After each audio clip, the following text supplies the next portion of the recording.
Oh là les Banks, j'espère que vous allez bien, j'espère que vous vous portez bien, j'espère que vous passez un bon week-end les gars.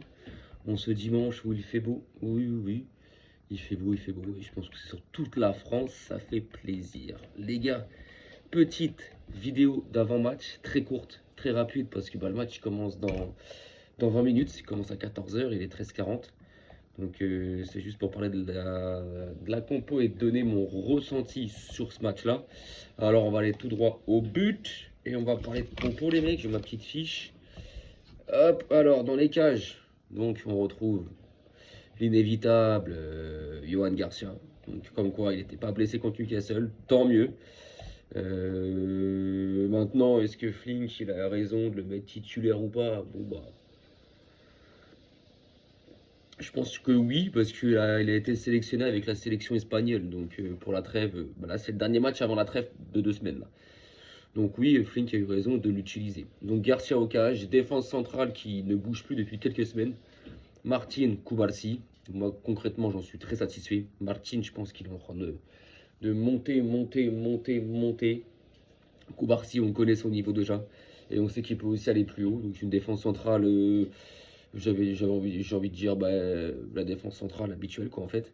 Sur les côtés, on va retrouver Cancelo à gauche, forcément Baldé blessé, et que Cancelo, donc c'est logique. Et de l'autre côté, les mecs, parce que Eric Garcia est blessé, parce que de base, je pense que c'est lui qui aurait été titulaire. De l'autre côté, les mecs, on retrouve Araujo, notre fameux Araujo. J'espère qu'il ne va pas faire de la merde. Je pense pas, mais bon, avec lui, on sait jamais, les gars. Donc, Araujo. Donc, ça nous fait Garcia, Martin Kubarsi, et en tant que latéraux, Cancelo, Araujo. Donc, en soi, je suis pas déçu de la défense. Entre Cancelo, Martin, Kubarsi, Garcia, ça reste du classique. Point d'interrogation sur Araujo, mais on verra bien. Au milieu, on retrouve un milieu Medine La Masia, les mecs. Un Pedri, Bernal, Fermin en 10. J'aurais pensé que Flink il aurait fait tourner, mais vu que De Jong est blessé, mais j'aurais pensé, tu vois, qu'il aurait mis Keshedo, qu'il aurait fait un peu, qu'il aurait mis Olmo aussi. Il fait pas tourner sur ce coup-là. Et moi, pour moi, tu vois, Pedri, il a besoin de repos. Quand tu sais que là, en sélection espagnole, les 2 semaines qui vont suivre, là, les 2 matchs amicaux que l'Espagne ils ont, quand tu sais que De La Fuente, il va faire jouer Pedri, il va le faire jouer. Donc là, ça aurait été un match où moi, j'aurais donné un peu de repos à Pedri. Ok, si le Barça est mal en point dans ce match-là, tu le fais rentrer en seconde période et tout. Après, c'est peut-être un match aussi pour redonner confiance à Pedri. Attention. Mais en tout cas, donc, Pedri, Bernal, Fermin. Concrètement, c'est un milieu que. Ça me fait penser au milieu, les gars. Je vais le dire et c'est réel. Xavi, Busquets, Xavi, Iniesta. La tête de ma mère, les mecs. La vie de ma mère. Bernal dans le rôle de Busquets. Pedri dans le rôle d'Iniesta. Et Fermin, alors, c'est pas le même rôle que Xavi parce qu'on peut dire que Pedri a un petit peu les deux mêmes styles, a un petit peu du Xavi et du Iniesta, mais dans la configuration et dans le système et l'animation du milieu, ça fait à peu près pareil que Busquets, Xavi, Iniesta, tu vois. Donc un milieu qui me plaît, qui me déçoit pas, qui à mon avis, c'est ce qui va nous faire aussi du bien. Et l'attaque, la même que contre Newcastle, les mecs, hein, Rafinha, Lewandowski, Lamine Yamal. Donc une équipe en fait, franchement, une équipe classique les gars. Alors oui, je dis équipe classique. Sur les côtés, en tant que latéraux, il nous manque Baldé, il nous manque Koundé. De base, c'est nos deux titulaires. Même si on peut dire que Cancelo, je pense qu'il va donner de l'ombre à Baldé. Mais de base, c'est nos deux titulaires. Il nous manque De Jong au milieu qui est blessé. Donc, on est une équipe classique. Oui et non, les gars. Oui et non, en fait. Donc, en soi, en fait, ça prouve qu'on a quand même un banc assez large et profond. Maintenant, en attaque, c'est pareil. Yamal qui veut. À mon avis, je pense que c'est Yamal qui a demandé à jouer et qui veut jouer. Rafinha, pareil. Rafinha, je pense que lui, c'est bien parce qu'il lui faut du rythme. Il lui faut. Mais Yamal, tu vois, là, j'aurais fait jouer Rooney Bardi. Et Lewando, je pense que lui aussi, il lui faut du rythme. Je pense que, parce que là, elle a joué contre Newcastle, il lui faut, voilà, il lui faut ce rythme, cette continuité. Donc, en soi, ça me pose problème et ça me pose pas problème. Ça me pose problème dans le sens où tu as la trêve qui arrive, mais les Yamal et les Vando, ils vont jouer respectivement avec leur sélection, polonaise pour les Vando et Espagne pour Yamal. Donc ils ne seront pas reposés. Donc c'est un match là aujourd'hui, tu aurais pu les faire souffler un peu. Tu vois, Yamal, tu fais jouer Rudy Bargi. Et Lewando, bah, tu tentes le Rashford en neuf. Sur des matchs comme ça. Maintenant, je pense que Flink, il met l'équipe assez type, avec quand même des absents importants. Mais il met quand même l'équipe assez type pour sécuriser les 3 points. Parce qu'il sait que le Rayo Vallecano, je crois qu'ils sont 7 ou 8e ou 9e du classement. Izzy Palazzone, le fameux chauve, aujourd'hui, ça va être Iniesta, Zidane, Ronaldinho Prime, le mec. On le sait très bien qu'il face à nous, cette équipe-là. Et même leurs gardiens, ils sont tous Prime. Contre le Real, ils donnent leur fesses. Et contre le Barça, ils sont tous à un niveau, leur défense. C'est tard l'Italie des années 90-2000, avec des Nesta, des Costa Curta, des Maldini, des Cannavaro, des Zambrotta Prime. Leur milieu, c'est du Iniesta, euh, Zidane Prime, Busquets Prime, avec Pape Cissé, hein, voilà, lui, oui, oui, oui. Et leur attaque, c'est des Ronaldinho, Messi, R9 Prime. Donc, je pense que Fink, il veut vite, peut-être tuer le match, dès la mi-temps, peut-être, pour qu'on arrive en deuxième et qu'il fasse souffler. Maintenant, mon ressenti sur ce match-là, les mecs, c'est mon ressenti qu'à moi. Attention, et je peux totalement me gourer.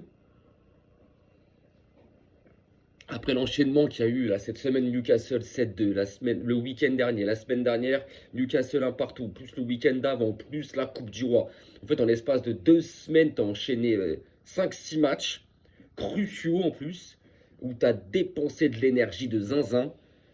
Ce match-là, pourtant, il y a les joueurs qu'il faut, mais vous attendez pas à une victoire large du Barça. Vous attendez pas à une victoire large du Barça. Je pense pas que ça va être un gros match. John, il est 14 heures les gars. En Espagne, 14 heures, c'est l'heure de la sieste, les frérots. Faut le savoir. En Espagne, 14 heures, c'est l'heure de la sieste. Le Camp Nou, je pense qu'il sera. Le Camp Nou sera rempli, c'est pas le problème. Mais il n'aura pas cette ambiance qu'il a eu mercredi soir à 18h45 contre Newcastle en 8e des finales retour de Ligue des Champions. C'est sûr et certain et c'est logique.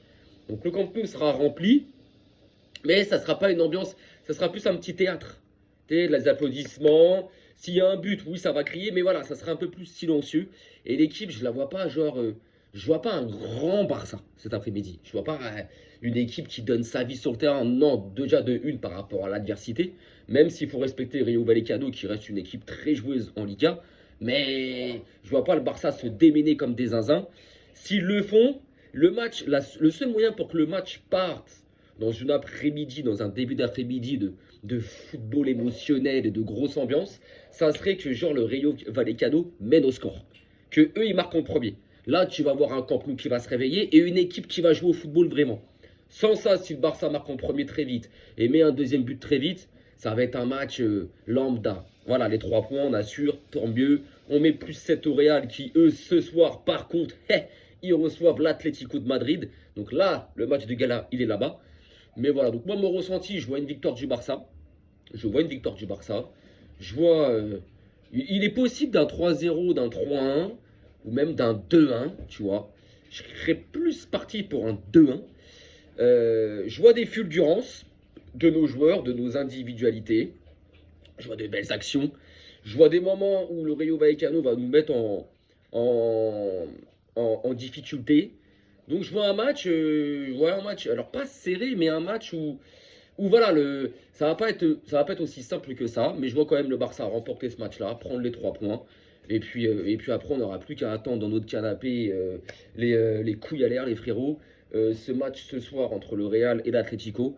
Si il peut y avoir un match nul, concrètement je vois le Real gagner, mais s'il peut y avoir un match nul, ça serait magnifique, ou même carrément une victoire de l'Atlético.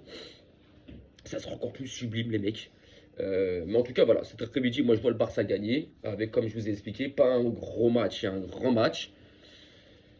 Et sécuriser les 3 points, et puis voilà. Donc, avant le dernier match de la trêve, parce qu'après c'est la trêve à l'international, on le sait, pendant 2 semaines, les équipes reviendront dans 2 semaines. Pas le week-end prochain, mais l'autre week-end. Et là, les gars, par contre, en plus, ça sera l'Atlético de Madrid, il me semble, notre premier match après la trêve. Là, les gars, on aura récupéré Koundé, Baldé, De Jong. En fait, on aurait récupéré. En fait, là, on aura notre équipe à 100%. Alors, 100%, les Koundé et Baldé ne seront plus blessés, seront aptes, mais ils ne seront pas à 100% parce que ça fera un mois qu'ils n'auront pas joué. Donc tu ne peux pas avoir un mec opérationnel alors que ça fait un mois qu'il n'a pas de rythme dans les jambes. On le sait, De Jong, pareil. Mais en moins, on aura notre équipe sans blessure. C'est terminé. Et enfin, parce que là, on arrive fin mars, les mecs, on est le 22. Il y a la trêve internationale de 2 semaines pratiquement, avec un match de l'équipe de France, là, il y en a deux, et des équipes, hein, cette semaine et en début de semaine d'après. Et après, tu arrives début avril, donc le 4, c'est l'Atlético, après, c'est le quart de finale aller de la Ligue des Champions, après, t'as compris, tu arrives vraiment dans un moment, les gars, de la saison, où là, ça va être très important. Tu vas jouer l'Atlético 3 fois en 10 jours, entre le 4 avril et le 14 avril, on les joue 3 fois, les mecs. On joue ce quart de finale à la Ligue des Champions chez nous. Après, il y a ce match de championnat. Chez eux là-bas, le match retour de Liga.